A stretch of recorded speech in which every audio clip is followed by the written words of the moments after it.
எங்களுடைய பெருமதிப்பிற்குரிய தாத்தா தேவர் தந்த தேவர் எங்கள் இனத்தினுடைய மாமகன் முக்கையத்தர் அவர்களுடைய பிறந்த நாள் என்று நேற்று பெருங்காமநல்லூர்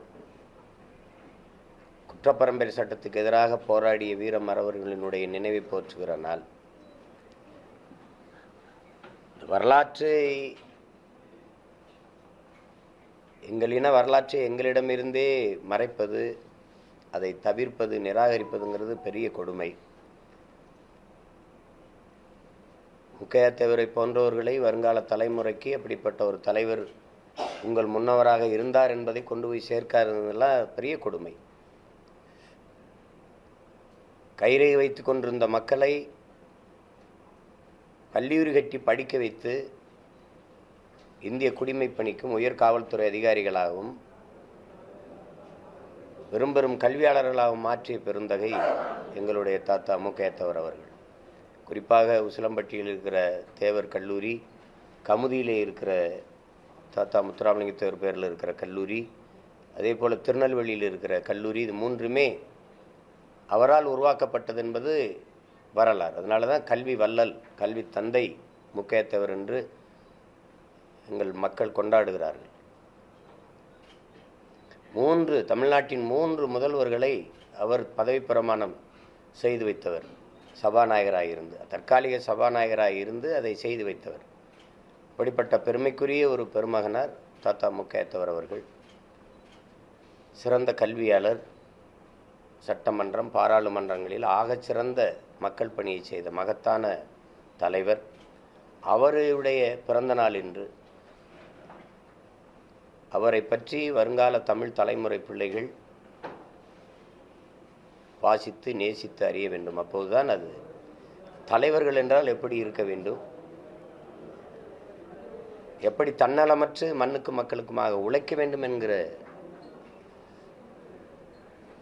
தெளிவு, புரிதல், அந்த அறிவு வரும். இப்படிப்பட்ட மகத்தான மாபெரும் தலைவர் எங்களுடைய தாத்தா முக்கையத்தவர்களுடைய பிறந்த நாளில் அவருக்கு எங்களுடைய புகழ் வணக்கத்தை செலுத்தி அவருடைய பெரும் புகழை நாங்கள் போற்றுகிறோம். இப்போ நீங்கள் கச்சைத்தீவு மீட்பு இப்போது ஒரு செய்தியாக வருது. நாங்கள் எப்படி பார்க்குறோம் அப்படின்னா, குடிப்பான், கொள்ளையடிப்பான், திருடுவான், சமூகம் ஒழுக்கங்கட்ட செயல் என்று வைத்திருக்கிற எல்லா செயலையும் செய்வான். ஊரில் ஒருத்தன், எங்கள் ஊரில் கோயில் திருவிழாவுக்கு காப்பு கட்டினோன்னா அவனும் காப்பு கட்டிக்கிடுவான். ஒரு வாரம் விரதம் இருக்கிறேன்பான். திடீர்னு அவனுக்கு கொட்டடிச்சோன்னா சாமி வந்துடும். அப்புறம் அவன் சாமி ஆயிடுவான். அந்த நேரத்தில் அவன் செஞ்ச அக்கிரமங்களையெல்லாம் அந்த இடத்துல புனிதப்படுத்திக்கிடுவான். அது கோயில் திருவிழா, இது தேர்தல் திருவிழா. அதனால் இந்த திமுக, இந்த அதிமுக, இந்த பாஜக, இந்த காங்கிரஸ், இந்த கட்சிகள்லாம் சேர்ந்து தேர்தல் வருது, எங்களை போல் பிள்ளைகள் அந்த மக்கள் பிரச்சனையில் எடுத்து கொண்டு போயிட்டுருக்கோம். அது மக்கள்கிட்ட பேராதரவை தருது. அதனால் இந்த பயலுக வளர்ந்துலேருந்து வந்துடுவாங்களோங்கிறதுல திடீர்னு கச்சைத்தீவு மேலே ஒரு காதல். அது எப்படி வருது, ஏன் வருதுன்னு தெரியல. ஏன்னா நேற்று தார எடுத்துகிட்டு போன மாதிரியும் அதெல்லாம் பெரிய வழியிலையும் வழி அந்த ஒன்றத்துக்கு உதவாத இடம் கச்சைத்தீவுன்னு சொல்கிறது இருக்குல்ல. சரி, ஒன்றத்துக்கு உதவாத இடம் இந்தியாவுக்கு தான் எதுக்குன்னு கேட்குறீங்க. சரி, அது இலங்கைக்கு தான் எதுக்கு? சரி, ஒன்றுக்கு உதவாத இடம் தமிழர்களுக்கு தேவையில்லை. அந்த ஒன்றுத்துக்கு உதவாத இடம் சிங்களனுக்கு எதுக்கு? நீங்கள்லாம் கற்றவர்கள், அறிவார்ந்தவர்கள். கடலுக்கு நடுவில் இருக்கிற ஒரு தீவில் தண்ணி இல்லைன்னு சொல்கிறத நீங்கள்லாம் ஏற்கிறீங்களா? சொல்லுங்கள். அவன் பாலைவனத்திலே பயிரிட்டுக்கிட்டு இருக்கான். நீங்கள் கடலுக்கு தோண்டுனா வரப்போகுது தண்ணி. என்ன அதெல்லாம் ஒரு சொட்டு தண்ணி கூட இல்லாத இடம் அப்படின்னு. அதுக்கு பரிகாரமாக இப்போ குறிப்பாக எங்கள் அண்ணன் செல்வ பெருந்தையெல்லாம் சொல்லும்போது பல லட்சம் நிலங்களை, ஏக்கர் நிலங்களை ஈடாக பெற்றுக் கொடுத்தாருங்கிறாங்க. அந்த இடம் எந்த இடம், எங்கே இருக்குது? சரி, நீங்கள்லாம் யாராவது சொல்லுங்கள். கச்சைத்தீவை கொடுத்துட்டு அம்மையார் இந்திரா காந்தி அதற்கு ஈடாக பெற்றுக் கொடுத்த நிலங்கள் எங்கே? மூன்றே கையெழுத்தில் தமிழ் பேரினத்தினுடைய தேசியனத்தினுடைய தலையெழுத்தை எதிர்காலத்தை நாசமாக்கிய பெருமக்கள் இவர்கள். முதல் கையெழுத்து ஸ்ரீமாவோல் சாஸ்திரி கையெழுத்தில் மலையக மக்கள் 15 லட்சம் மக்களை இரவோடு இரவா நாடற்றவர்களாக குடியற்றவர்களாக்கி கொண்டாந்து இறக்கி விட்டு அவன் என்னான்னே கவலைப்படாமல் விட்டு போனது. அங்கே இருக்கிற எங்கள் எண்ணிக்கையும் போச்சு, அங்கே குடியுரிமை ஏற்றோம், இங்கேயாவது எங்களுக்கு உரிய மரியாதை கொடுத்தா, வேலை வாய்ப்பு கொடுத்தா, இடம் கொடுத்தா, இல்லை. முதல் கையெழுத்தில் முடிஞ்சது. ரெண்டாவது, கச்சத்தீவை பாராளுமன்றத்தில் இன்றைக்கெல்லாம் பேசுகிற மாதிரி சட்டமன்றத்தில் திருப்பி எடுக்க தீர்மானம்லாம் போடல, அப்படி ஏதாவது கொடுக்கறதுக்கு விவாதங்கள் தீர்மானங்கள் இது நிறைவேற்றப்பட்டதா? இல்லை. தான் தோன்றித்தனம் சொல்லும்ல, தன்னிச்சையா அது அதிகார திமிரில் எடுத்து கொடுத்து விட்டீங்க. அதில் வலை உலர்த்துற உரிமை, அதை காய வச்சுக்கிற உரிமை தமிழர்களுக்கு உண்டுன்னு மீன் பிடிக்கவே விடலை, அப்புறம் எங்கிட்டு வலை உலர்த்துறது?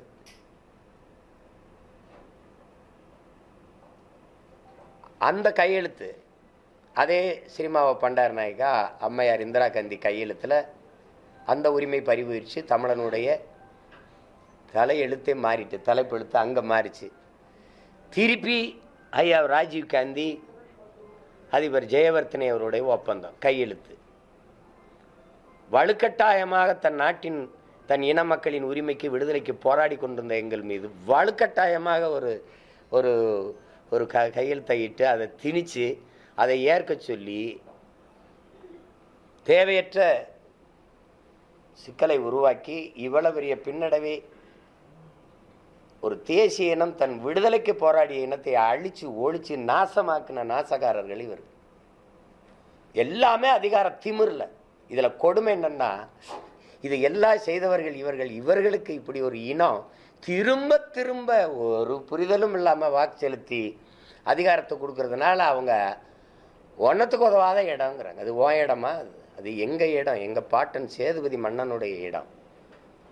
அதை எடுத்து கொடுத்தது. இலங்கை எப்போதும் சொன்னதில்லை அது எங்களுக்கு சொந்தமானதுன்னு. வெள்ளைக்காரன் இந்த இங்கே இருக்கும்போது அது இந்தியாவுக்கு சொந்தமானதுன்னு அவன் ஏற்கல, அவன் இலங்கைக்கு சொந்தமானதுன்னு கேட்கல. அது எங்கள் பாட்டனார் சேதுபதி மன்னனுடைய நிலம். அதை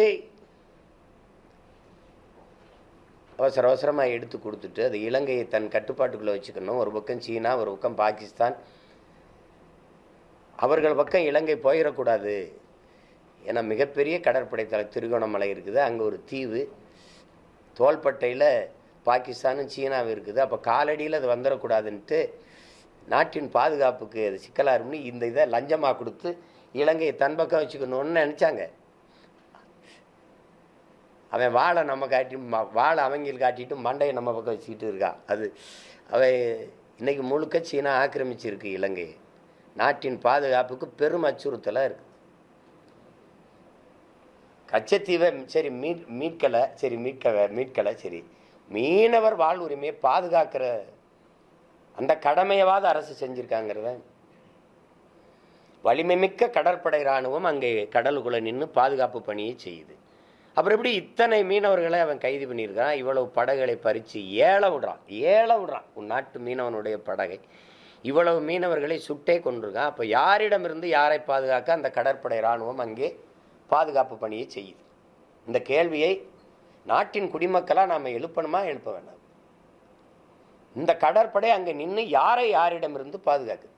சொந்த நாட்டு மக்களையே பாதுகாக்காத ஒரு இராணுவம் எந்த நாட்டிடமிருந்து எங்களை பாதுகாக்கும்?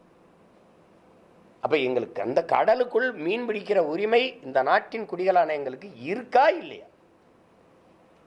எல்லை தாண்டி நாங்கள் வாரோம் என்றால் கேரள மீனவர்கள் எல்லை தாண்டி போறார்களா இல்லையா? கடலில் எல்லை எது?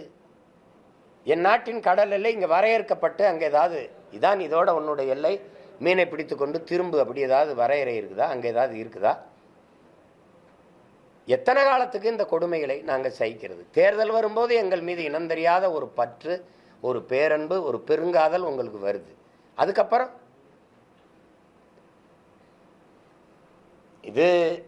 இது மாதிரி மற்ற மாநிலங்களில் இருக்கிற மீனவர்கள் தாக்கப்பட்டால், அவர்கள் சிறைபிடிக்கப்பட்டால் இந்த நாடு இவ்வளவு மெத்தனமாக இவ்வளவு பொறுப்பற்று இயங்குமா? நீங்களே பார்த்த செய்தி தான் இன்னும் வலைவெளியில் இருக்கு. குஜராத் மீனவன் ஒருவனை பாகிஸ்தான் கடற்படை இராணுவம் கைது செஞ்ச போது பின்தொடர்ந்து விரட்டி போய் அதை தடுத்து மீட்டு கொண்டு வந்தது இந்திய கடற்படை இராணுவம். அது பாராட்டுக்குரியது. அதுபோல் ஒரு தடவை கூட எங்களை நீங்கள் காப்பாற்றலை, எங்களை பாதுகாக்கலை. மீனவர்களை தாக்கினார்கள், தடுத்து இந்திய இராணுவம் கடற்படை இராணுவம் காப்பாற்றியது என்று இல்லை. எப்படிப்பட்ட சிக்கலில் நாங்கள் நிற்கிறோன்னு பாருங்க. இப்போ இதில் கச்சத்தீவு மீட்பை பற்றி பேச போகிறேன், அதை பற்றி பேச போகிறேன்னு பிரதமர் ஒன்றும் அறிவிப்பு கொடுக்கலை. இலங்கைக்கு செல்கிறாங்க.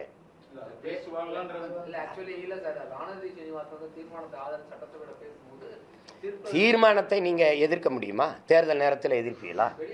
இல்ல நான் கேட்கறதுக்கு நீங்க சொல்றது எனக்கு விளங்கிக்கிட்டேன். உங்க கேள்வி, அம்மையார் ஜெயலலிதா ஆட்சி காலத்தில் கச்சத்தீவு மீட்புக்கு உச்ச நீதிமன்றத்தில் வழக்கு போச்சு. இந்த காங்கிரஸ் என்ன பதில் மனு தாக்கல் பண்ணது?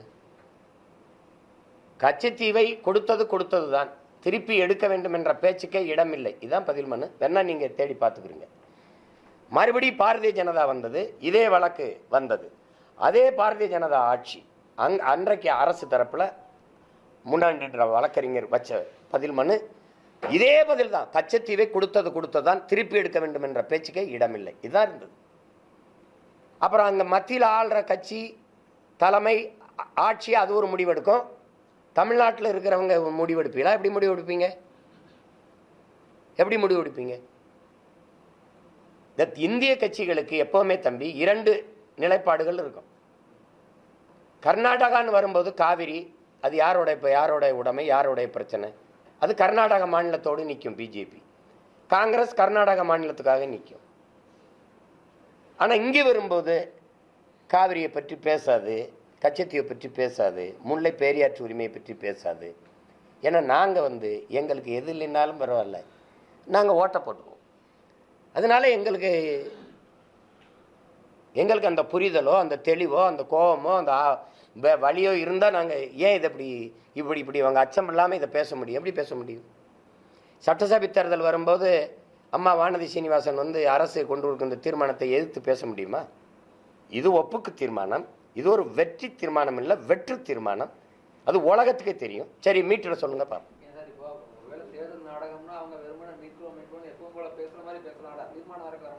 எத்தனை தீர்மானம் உங்களுக்கு காட்டணும்? நீட்டு தேர்வுக்கு எதிரான தீர்மானம் எத்தனை தீர்மானம் உங்களுக்கு காட்டணும்? நான் 30க்கும் மேற்பட்ட தீர்மானங்கள், அதை நிறைவேற்ற குழுக்கள். எந்த தீர்மானம் நிறைவேற்றப்பட்டிருக்கு? நீங்க வழக்காடு மன்றத்தில் தமிழ்ல வழக்காடுகிற உரிமைக்காக சட்டமே இயற்றினீங்கல்ல, அந்த சட்டம் நிறைவேற்றப்பட்டிருக்கா? குடியரசுத் தலைவர் ஒற்றை மகனின் கையெழுத்துக்காக ஒரு தேசினத்தின் உரிமை உறங்குதா இல்லையா? உறங்குது. நீங்களே 2 குடியரசுத் தலைவரை கொண்டு வந்தீர்களா இல்லையா? அம்மையார் பிரதிபா பாட்டீல், பிரணாப் முகர்ஜி 2 பேரையும் தேர்வு செய்த பெருமக்கள் யாரு? இதே திமுக. அன்னைக்கு ஒரு குறைந்தபட்ச அழுத்தம், என் நிலத்தில், என் நாட்டு நீதிமன்றத்தில் என் தாய்மொழியில் வழக்காடுகிற உரிமை, அந்த சட்டத்திற்கு ஒரு கையெழுத்து போடுங்க, அதை ஆமோதிச்சுட்டு நீங்க அதை ஆதரிச்சு கையெழுத்து போடுங்க, சரின்னு கையெழுத்து போடுங்க நீங்க சொன்னீங்களா? சொல்லுங்க. அப்ப நீங்க தீர்மானங்கள், இந்த தீர்மானம் எத்தனை தீர்மானம் உங்களுக்கு வெற்றி தீர்மானமா வந்திருக்குது? சொல்லுங்க, எத்தனை தீர்மானம் வந்திருக்குது? சரி, இப்ப இந்த தீர்மானத்தை நீங்க சொல்ற மாதிரியே நம்ம வரவேற்போம். எப்ப திருப்பி எடுப்பீங்க? இந்த கச்சத்தீவு பிரச்சனை நேற்று வந்தது இல்லையே. நீங்க ஆட்சிக்கு 4 ஆண்டு முடிஞ்சிருச்சா, 5வது ஆண்டு வருது, அடுத்து தேர்தல் வருது. இந்த 4 ஆண்டுகள் அந்த பிரச்சனை இருந்துகிட்டு தானே இருந்தது.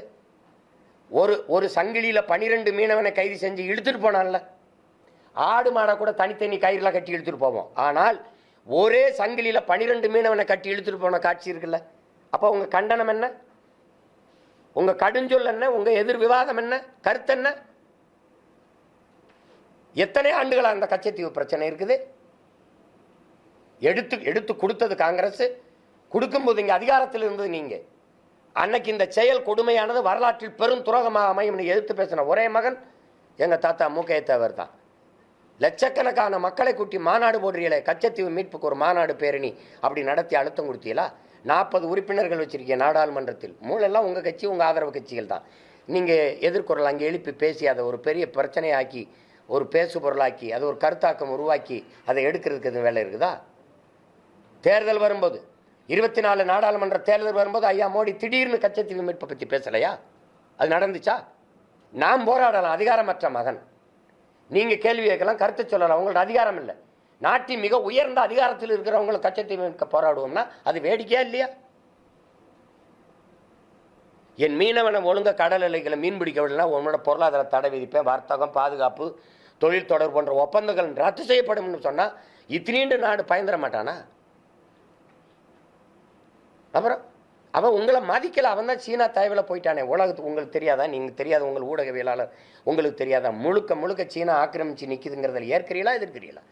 அங்கே சிங்கள கடை விதிகளை சைனீஸ் எழுத்துல விளம்பர பலகையில் எழுதி வைக்கப்பட்டிருக்கா இல்லையா? எல்லா இடத்துலையும் அம்மந்தோட்டால தன் ராணுவ தளத்தை, கடற்படை தளத்தை அமைச்சிருக்கா இல்லையா சீனா? சொல்லுங்க. 90 ஆண்டுகளுக்கு 950 கோடிக்கு லீஸுக்கு எடுத்த அந்த இடத்துல நிற்கிறானா இல்லையா? எல்லாம் நீங்க எதையுமே பேசாம விட்டுட்டு நீங்க இன்னைக்கு நாங்க எத்தனை காலத்துக்கு இந்த கச்சத்தீவு கோரிக்கை வைக்க வேணாயா? கச்சத்தீவான மீன் பிடிக்கிற சுதந்திரமா சென்று மீன் பிடிக்கிற உரிமையை பெற்றுத்தரலே நீ எனக்கு, இந்த நாட்டு குடிகளுக்கு. நாங்க உங்க நாட்டு மக்களா இல்லையா? சரி, கைது செய்யப்பட்டா செத்து விழுந்தா இந்திய மீனவன் கைதுனாது சொல்றியா? அப்படி சொன்னா உனக்கு அவமானம் ஆயிரும், தேச அவமானம் ஆயிரும். தமிழ் மீனவன் செத்தான், தமிழ் மீனவன் கைது செய்யப்பட்டான். அந்த மாதிரி நீங்க சொல்லிக்கிட்டே இருக்கும்போது ஆமா நாங்க தமிழர்கள்னா அது பாசிசம், அது செப்பரேட்டிசம், ஆன்டி நேஷனலிசம்ங்கிறீங்க.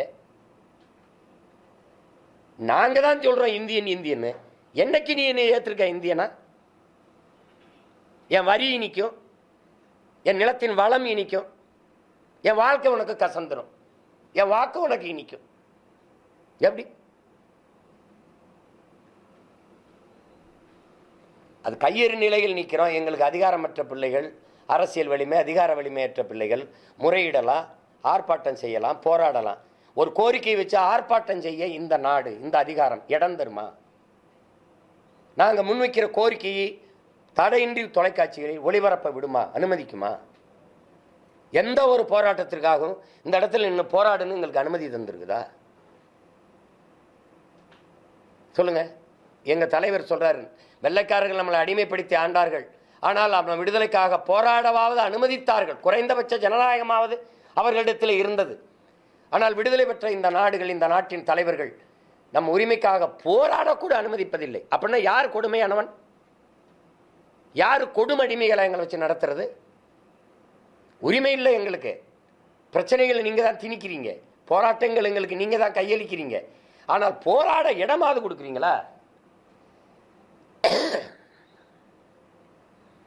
அப்பது பிரதமர் இதுக்காக போறேன்னு சொல்லலை, இந்த பிரச்சனைகளை பேசுவேன்னு சொல்லலை. ஒருவேளை பேசிட்டு வந்த பிறகு நாட்டின் பிரதம அமைச்சர் இந்தந்த கோரிக்கையில பேசியிருக்காங்க, இது பண்ணியிருக்காங்கன்னு இல்லை. அவர் இங்கே வந்தார்ல, அவர் வந்தவர் அந்த அதிபர் வரும்போது இவங்க என்ன பேசுனாங்கன்னு நமக்கு தெரியல.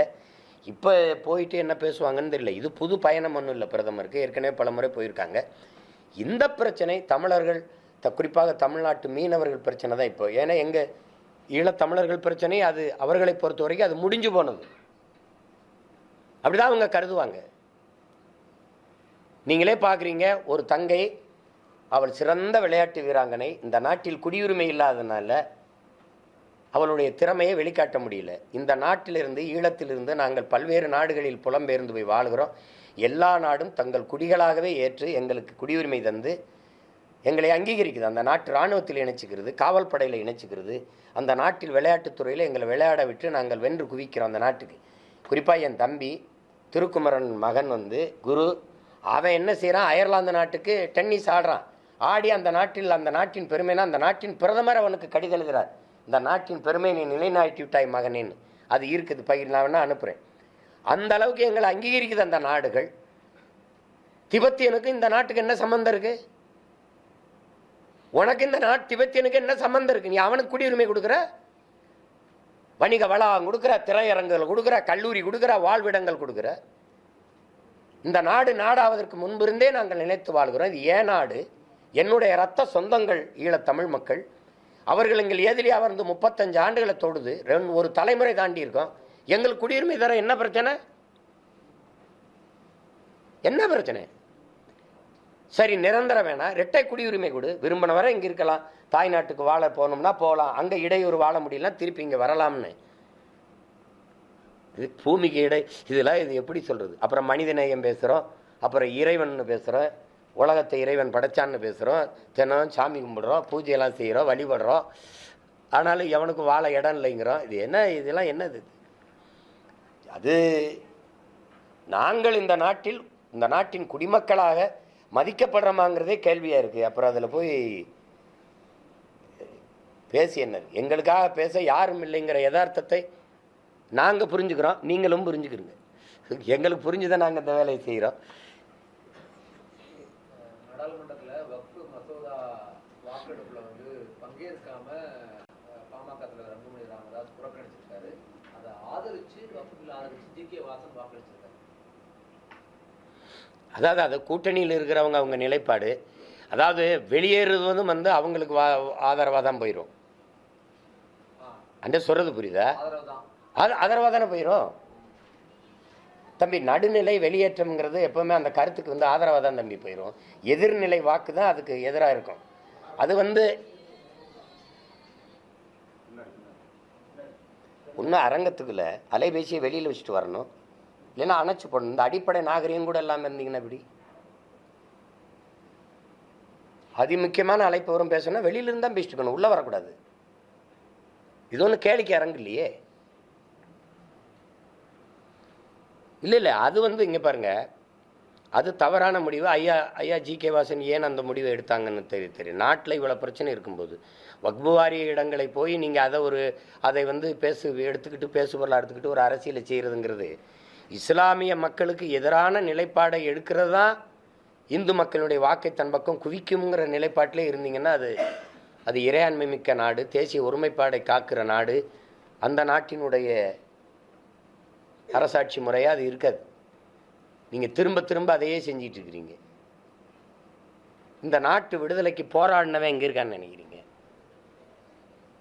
இந்த நாட்டின் விடுதலைக்கு அடிமைப்பட்டு கிடக்கும்போது இந்த நாட்டின் விடுதலைக்கு போராடியவன் எல்லாரும் பாகிஸ்தான், பங்களாதேஷில் இருக்கான். இங்கே பாருங்க, என்ன பாருங்க, இந்த நாட்டின் விடுதலைக்கு போராட்டமே செய்யாதவர்கள் பாரதிய ஜனதாவிலையும் பாராளுமன்றத்தில் இருக்காங்க. வரலாறை நான் எடுத்து தரணுமா இல்லை நானே பேசணுமா? எடுத்து சொல்லுங்க. இந்த நாட்டை அடிமைப்படுத்தி ஆண்ட பிரிட்டிஷ்காரன் உனக்கு நண்பனாக இருக்கான், ஐபிஎல்ல விளையாடுறான், அவனோட கிரிக்கெட் ஆடுற. இந்த நாட்டு விடுதலைக்கு போராட்டம் இருக்கான் பாரு பாகிஸ்தான், பங்களாதேஷில், அவனை நீ ஐபிஎல்ல சேர்க்க மாட்டுற. இவனை பகை நாடுன்னு வச்சிருந்தா தான் உனக்கு இங்கே பாலிடிக்ஸ். என்ன சொல்றது புரியுதா? இவனை பகை நாடா வச்சிருக்கணும் நீ, அப்பதான் உனக்கு இங்கே அரசியல் இருக்கு. ஒரு மதம் சார்ந்து ஒரு மார்க்கம் சார்ந்து வாழ்கிற மக்களை எதிர்ப்பதே தன்னுடைய அரசியல் கொள்கைன்னா இது என்னைக்கு வந்து மதத்தை விட்டே வெளியில் வராத இந்த அரசுகள், ஆட்சிகள் எப்படி மானுடத்துக்கு வரும்? எப்படி மண்ணை நேசிக்கும்? புல்லு பூண்டு பூச்சி வண்டை நேசிக்கும்? இது எப்படி உலக உயிர்கள் மீது கருணை காட்டும், இரக்கம் காட்டும்? என்ன இது? அரசியல் அதிகாரம் அங்கதானே இருக்கு. இப்ப நீ சொல்லக்கூடிய ஆட்களுக்கு தானே திரும்ப திரும்ப சொல்கிறேன், வரலாறு நெடுகிலும் நீங்கள் வாங்க, கொஞ்சம் முன்னாடி 500-600 ஆண்டுகளுக்கு முன்னாடி இருந்து கூட வாங்க, ரொம்ப போவேன்னா பல பேரரசுகள்லாம் எங்கே இருக்குன்னு தெரியாமல் போயிருக்குது. முகலாய சாம்ராஜ்யம், பிரிட்டிஷ் சாம்ராஜ்யம் உங்களுக்கு தெரியும், எங்களுடைய சேர சோழ பாண்டிய சாம்ராஜ்யம், விஜயநகர பேரரசு, மராட்டிய தெரியும், மராட்டிய மன்னர்களுடைய சரபோஜி மன்னர்களுடைய ஆட்சி, இதெல்லாம் எங்கே இருக்குது? இப்படி தானே பல ஆண்டுகளாக காங்கிரஸ் மிதப்பிலே திரிஞ்சு விடுதலை பெற்றது. இந்த தொடர்ச்சியாக பல ஆண்டுகளாக அதுதான் அதிகாரத்தில் இருந்துச்சு. இன்னைக்கு பல்வேறு மாநிலங்களில் துணை இணை கட்சியாக தொங்கிக்கிட்டு இருக்கு. அது அதிகாரம்ங்கிறது நிலைத்ததல்ல, நீடித்ததல்ல. எங்கள் தாத்தா பாடுற மாதிரி வலியோர் சிலர் எளியோர் தமை வதையை புரிகுவதா மகராசர்கள் உலகாளுதல் நிலையாம் எனும் நினைவான்னு கேட்குறாரு. அதுவே நிரந்தரம் நிலையானதுன்னு நினைப்பில் இருக்கிறியான்னு கேட்குறப்பல. அதனால் அது இருக்கும், மாறும். இலங்கையிலையும் பங்களாதேஷிலையும் வந்த கிளர்ச்சி இந்த நாட்டில் வர்றதுக்கு எவ்வளவு நாளாகும்னு நினைக்கிறீங்க? பங்களாதேஷின் தந்தை முஜிபுர் ரஹ்மான் சிலை என்னாச்சு? ஏறி நின்று தலையை ஒருத்தன் தனியாக வெட்டினான். காரணம் என்ன? பசி. அவர் பெற்றுக் கொடுத்த விடுதலையில் பிரச்சனை இல்லை, அவன் ஏற்றுக்கொண்ட பொருளாதார கொள்கையில் பிரச்சனை வந்துச்சு. விளங்குதுன்னு நினைக்கிறேன். இலங்கையில் என்ன நடந்துச்சு? 4 விழுக்காட்டில் இருந்தார் ஜனதா வித்தி புறமனா. 4 விழுக்காடு. பாராளுமன்ற தேர்தலில் சந்திக்கும் போது அவருக்கு 4 விழுக்காடு. எப்படி 60 விழுக்காடு தொட்டு அதிபரானார்? ஏன்னா பொருளாதார வீழ்ச்சி, பசி, கிளர்ச்சி, மக்களுக்கு முன்னாடி எவனும் நிற்க முடியல. இப்போ புரியுதுன்னு நினைக்கிறேன். இப்போ அந்த மாதிரி அது ஒரு சின்ன மாநில அளவு நிலங்கள். இலங்கை, பங்களாதேஷ்லாம் மாநில அளவு கூட நிலங்கள் இல்லை, அது சின்ன பகுதி. ஆனால் இந்தியா வந்து பல நாடுகளின் ஐக்கியம், தாங்குமான்னு பாருங்க. அதை கவனத்தில் வச்சுக்கிட்டு செய்யணும். அதனால் அம்பேத்கர் சொன்னதை தான் நான் திரும்ப திரும்ப பதிவு பண்ணுறேன். தான் சார்ந்திருக்கிற, தான் வாழ்கிற நாட்டை விட தான் சார்ந்திருக்கிற மதம் பெரிது என்று நம்பிக்கொண்டு இவர்கள் செயல்பட தொடங்குவார்களே, ஆனால் இந்த நாடு சுக்கு சுக்காக சிதறுவதை யாராலும் தடுக்க முடியாதுங்கிறது. அப்படி ஆட்சியாளர்கள் சார்ந்திருக்கிற மதத்தை விட்டு வாழ்கிற நாட்டின் மீது அக்கறை செலுத்தணும். அதுதான் என்னுடைய கோரிக்கை, வேண்டுகோள்.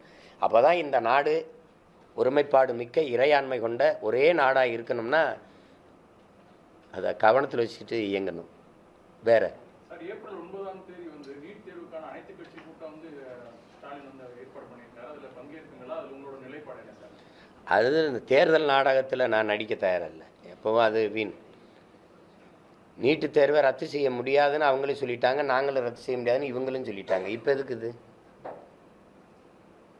நீங்கள்லாம் ஒரு படித்த ஊடகவியலாளர் தானே, இந்த நாடகத்தை எப்படி ரசிக்கிறீங்க? தேர்தல் வரும்போது தான் நீட்டுக்கு வருவியாயா? அது பாருங்க, என்ன அதாவது பார்க்கறதுனா ரசிச்சு பார்க்குறீங்களா இல்லை எப்படி பார்க்குறீங்கன்னு தெரியும். இல்லை என்ன கொடுமைன்னு பாருங்க. இது இப்போ இந்த தீர்மானம் போட்டு யார்கிட்ட கொண்டு போவீங்க? சரி, இந்த நீட்டு தேர்வை முதல்ல கொண்டு வந்த பெருமக்கள் யாரு? கொண்டு வந்தது யாரு? காங்கிரஸ் நீங்களும் தானே. காங்கிரஸ் கொண்டு வந்தது, கூட இருந்தது யாரு? அன்னைக்கே அந்த நீட்டு அங்கிட்டு நீட்டுன்னு சொல்லாமல் இங்கே இந்த பக்கமாக நீட்டுன்னு சொன்ன பெருந்தகையில் யார்? நீட்டு தேர்வுக்கு ஆதரித்து ஐயா கருணாநிதி கடிதம் எழுதுனது முரசொலியில் இருக்குது. வேணா இன்னைக்கு நீங்கள் அதை கிழிச்சு மறைக்கலாம், எழுதியிருக்காரு. ஒரு நாடு ஒரு தேர்தலில் முதல்ல ஆதரித்து பேசின பெருமகன் யாரு? யாருன்னு சொல்லுங்க. அதே ஐயா தான். தேவையற்ற செலவுகளை குறைக்க அன்றைய பிரதமராக அம்மையார் இந்திரா காந்தி ஒரு இடத்துல பொதுக்குழுவிலே கழக பொதுக்குழுவிலே தீர்மானம் போட்டு நிறைவேற்றியது அப்படின்னு பேசின பெருந்தகை நம்ம ஐயா தான். நாளைக்கு ஒரு நாடு ஒரு தேர்தலை ஏற்றும் ஒரு தீர்மானம் வரும், அதையும் நீங்கள் அண்ணன் இப்படி கேள்வி கேட்டுக்கிட்டு இருப்பீங்க. பதில் இருக்கணும். இந்த நீட்டெல்லாம் இதெல்லாம் வந்து தேர்தல் நேரத்தில் திடீர்னு என்ன பண்ணுவாங்க, திருவிழா நேரத்தில் அங்கிட்டு கூத்து நடக்கும், இங்கிட்டு கரகாட்டம் நடக்கும், அங்கே பாவக்கூத்து, அங்கே பொம்மலாட்டம், இங்கே வள்ளி திருமண நாடகம், அங்கே ஹரிச்சந்திர மாயனாண்ட நாடகம். அப்போ எதை பார்க்குறதுன்னு தெரியாமல் நம்ம தவிப்போம். அது மாதிரி தேர்தல் வரும்போது நீட்டுக்கு எதிரானது, கச்சத்தீவுக்கு எதிரானது, எல்லாத்துக்கும் எதிராக வரும். நான் கேட்டேன்ல, அதனால இந்த தொகுதி சீரமைப்புக்கு அனைத்து கட்சி கூட்டம் போட்டேன், நீங்கள் நீட்டு தேர்வுக்கு எதிராக ஏன் போடலைன்னு கேட்டேன். இப்போ அதுக்கு இப்போ போடுறாப்ல, அதுதான் பண்றாப்ல. இப்போ நான் வந்து இப்போ கடல்ல குதி செய்யறது இல்லையே, செஞ்சானா ஏன் கேட்குறேன்? செய்யறது இல்லை, ஏமாத்துறது தான் கஷ்டமா இருக்குது. செய்கிறோங்கிறது எத்தனை? இஸ்லாமிய சிறை கைதிகள் விடுதலைக்கு நீங்கள் என்ன சொன்னீங்க? அப்பாவி இஸ்லாமிய சிறை கைதிகளை விடுதலை செய்ய எனக்கு வாக்கு தாருங்கள்னு பேசுனது யாரு? வாக்கு தந்தவர் வாயை மூடிட்டு இருந்தது யாரு?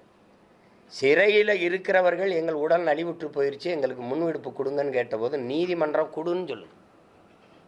பதில் மனு என்ன தாக்கல் பண்ணீங்க?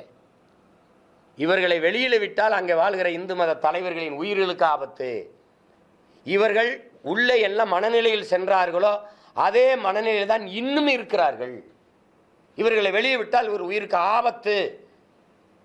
தம்பி, பதில் மனு தாக்கல் செய்த பெருந்தகை நம்ம ஐயா தான். அப்பாவி இஸ்லாமிய உயிர்கள் விடுதலைக்கு பேசின பெருமகன் தான். என்ன தேவை சொல்லிட்டு இருக்கிறது. நாம் தமிழர் தொடர்ந்து தனித்து போட்டியிடும் ஸ்டாண்ட்ல இன்னும் அப்படியே கண்டினியூ பண்ண போறீங்களா? தொடர்ந்து ஏன்னா நிறைய மாற்றங்கள் ஆயிடுச்சுல, கட்சி ஆரம்பிச்சு அந்த ஸ்டாண்ட்ல இருந்து எந்த ஸ்டாண்ட்ல உங்களுக்கு ஏத்த கூட்டணி வரலன்னு ஃபீல் பண்றீங்களா? எந்த ஸ்டாண்ட்ல மாறுதல் வந்திருக்கு? அது நிறைய கட்சிகள்ல மாற்றங்கள் நிறைய வந்து புது கட்சிகள் வர ஆரம்பிச்சிருக்கு, நிறைய புதிய விஜய் மாதிரியான ஆட்கள். அதாவது நீங்க எல்லாரும் இந்த கூட்டணின்னு பேசுறீங்க. ஏற்ற சொல்லுவது கூட்டணி இல்லாமல் எப்படி வெல்ல முடியும்? ஒருத்தர் கூட கேட்கல. கொள்கை இல்லாமல் எப்படி வெல்ல முடியும்னு யாரும் பேச மாட்டேங்கிறீங்க. எனக்கு தேவைப்படலை. நான் தான் தமிழ்நாட்டில் பெரிய கூட்டணி வச்சுருக்கிறேன். 8 கோடி மக்களை நம்பி மக்களோட இணைந்து மக்களுக்காக நிற்கிற ஒரு கூட்டணி, பெரிய கூட்டணி நாங்கள் தான். அதனால் இருக்கிற எண்ணெயும் கொண்டு போய் அந்த சாக்கடையில் தள்ளி விட்டுட்டு சந்தோஷமாக இருக்கலாம்னு நினைக்கிறீங்க. அதுதான் பிரச்சனை. உங்களுக்கான ஒரு அணி அப்படின்னு எங்களுக்கான அணி எங்கள் கோட்பாட்டை ஏற்று, எங்கள் தத்துவத்தை ஏற்று, இந்த பாதை சரியாக இருக்குது, இவங்க நிலைப்பாடு சரியாக இருக்குன்னு ஏற்று வரணும். அது இந்திய திராவிட கட்சிகள் இல்லை.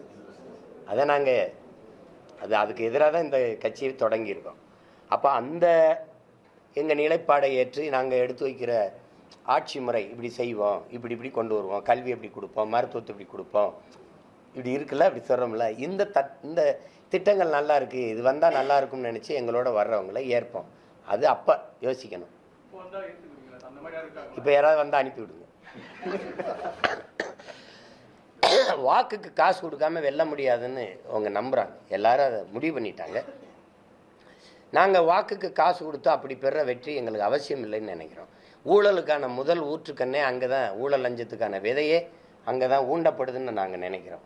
அதனால் அது மாற்று அரசியலாக இருக்காது, மிகப்பெரிய ஏமாற்று அரசியலாக இருக்கும். வாக்குக்கு பணம் கொடுத்து வாங்கி வருகிற அதிகாரம் மக்களுக்கானதாக இருக்காது, முதலாளிகளுக்கானதாக இருக்கும். அப்போ முதலாளிகளுக்கான அதிகாரங்களை கட்டமைக்கப்பட்டால் உழைக்கும் அடித்தட்டு மக்கள், பாட்டாளி வர்க்கம், உழுகும் உழவர்குடி மக்கள், இந்த மாதிரி மீனவர்குடி மக்களினுடைய பிரச்சனை காதில் விழாது. அது தேர்தல் நேரத்தில் 500க்கு 1000 கொடுத்தா போதும், 1000க்கு 2000 கொடுத்தா போதும், அப்படி வந்து நின்று. அதனால் அந்த முறையை நாங்கள் வெறுக்கலை, அருவருக்கிறோம். அதனால் அது எங்களுக்கு சரிப்பட்டு வராது. வேறு ஏதாவது அரசியல் அதிகாரத்தை எப்படி தான் அடைவீங்க? அரசியல் அதிகாரம் தனிச்சுன்னு அடைய முடியாதுன்னு யார் உங்களுக்கு கற்பித்தது? அரசியல் அதிகாரம் கொடுக்கணுமா வேணாமா? கூட்டணி இருந்தால் தான் கொடுப்போம்னு மக்கள் எதுவும் கோயிலில் சத்தியம் பண்ணியிருக்காங்களா? 2014 37 இடம் தனிச்சு நின்று அம்மையார் ஜெயலலிதாவால் எப்படி வெல்ல முடிஞ்சது? அந்த தேர்தலில் எப்படி வெல்ல முடிஞ்சது? அதை பேசணும். கெஜ்ரிவாலால் பஞ்சாப்லையும் டெல்லியிலையும் தனிச்சு நின்று எப்படி வெல்ல முடிஞ்சது?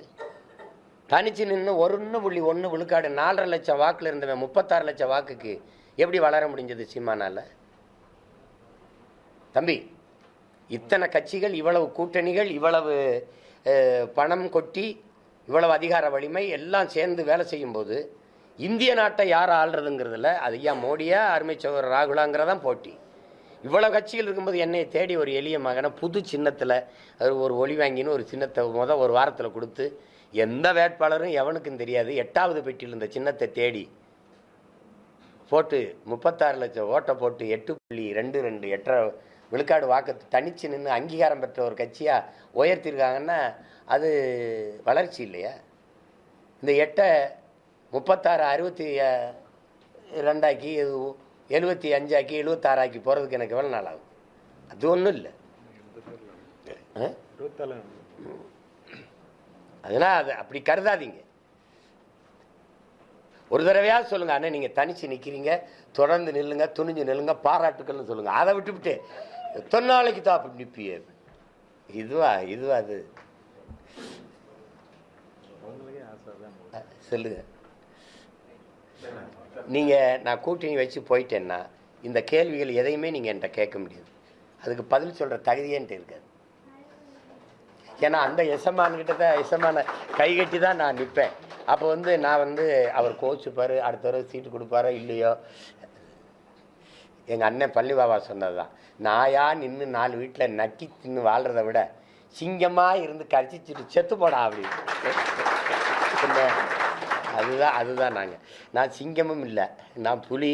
அதனால் சுதந்திரமாக காட்டில் வேட்டையாடிட்டு முடிஞ்சதை சாதிச்சுட்டு போகணும். அது சரி வராது, இல்லை நமக்கு சரி வராது.